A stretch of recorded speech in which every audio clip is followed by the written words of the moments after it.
Bapak Ibu saudara-saudari, anak-anak yang terkasih dalam Kristus, berkah dalam, semoga sehat semuanya. Saudara-saudari yang terkasih, masih dalam suasana Natal, selalu menarik hari raya penampakan Tuhan, selalu ditampilkan tokoh tiga raja atau para majus dari timur.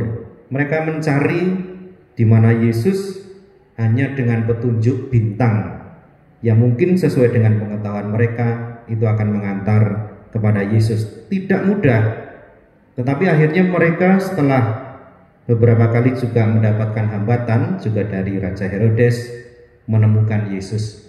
Tetapi yang bagi saya menarik begini, mereka tidak mempermasalahkan.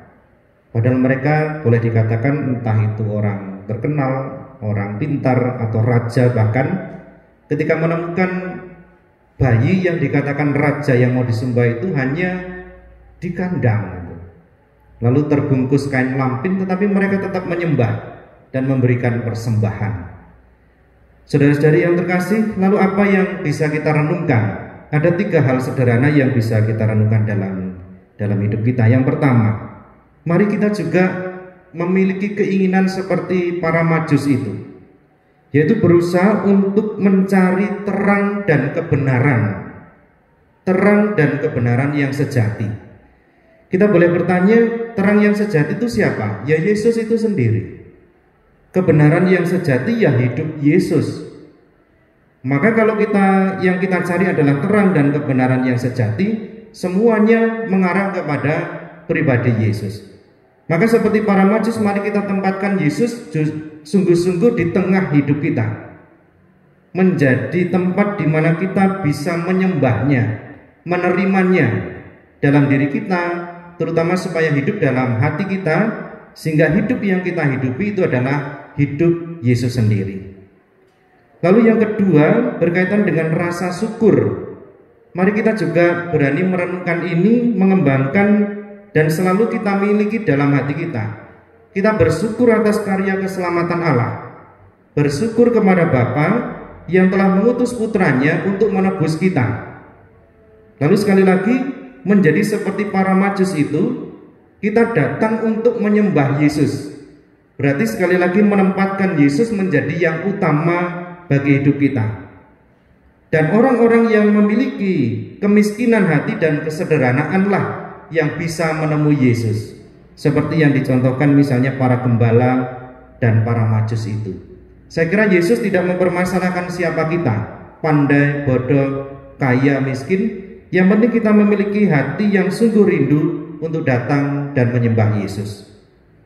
Lalu yang ketiga, kita mendengar dan sungguh menarik, para majus datang itu bukan dengan tangan kosong.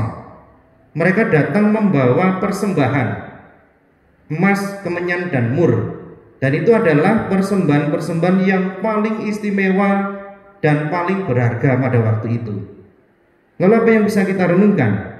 Setiap orang yang memiliki rasa syukur pasti juga akan mengungkapkan rasa syukur itu dengan memberikan persembahan yang paling berharga yang dia miliki, entah kepada sesamanya, terutama kepada Allah dan kepada Yesus sendiri. Dan persembahan yang bisa kita berikan itu tidak harus berupa harta benda, tidak harus berupa uang misalnya, atau milik, tetapi bisa itu adalah persembahan diri kita yang wujudnya adalah cinta dan pengorbanan.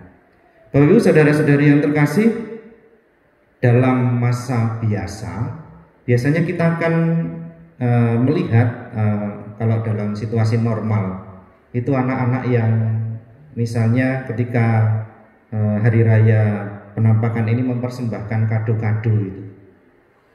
Lalu ini juga bisa kita maknai bagi diri kita. Mengapa kita juga tidak memberikan kado kepada Yesus? Tetapi yang paling penting kita menyadari kita telah menerima kado yang paling besar dari Tuhan terlebih dahulu. Karena Allah sendiri telah membungkus kado itu, Yesus sendiri, dalam kain lampin, dan itu ditempatkan sekarang ini dalam hati kita masing-masing. Mari kita syukuri sungguh karya dan berkat Allah ini, itulah yang menebus dan menyucikan kita. Maka mari kita bawa Yesus kemana-mana.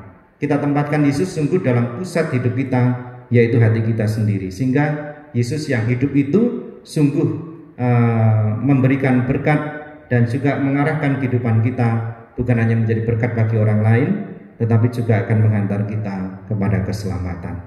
Kemuliaan kepada Bapa dan Putra dan Roh Kudus, seperti pada permulaan, sekarang, selalu, dan sepanjang segala abad. Amin.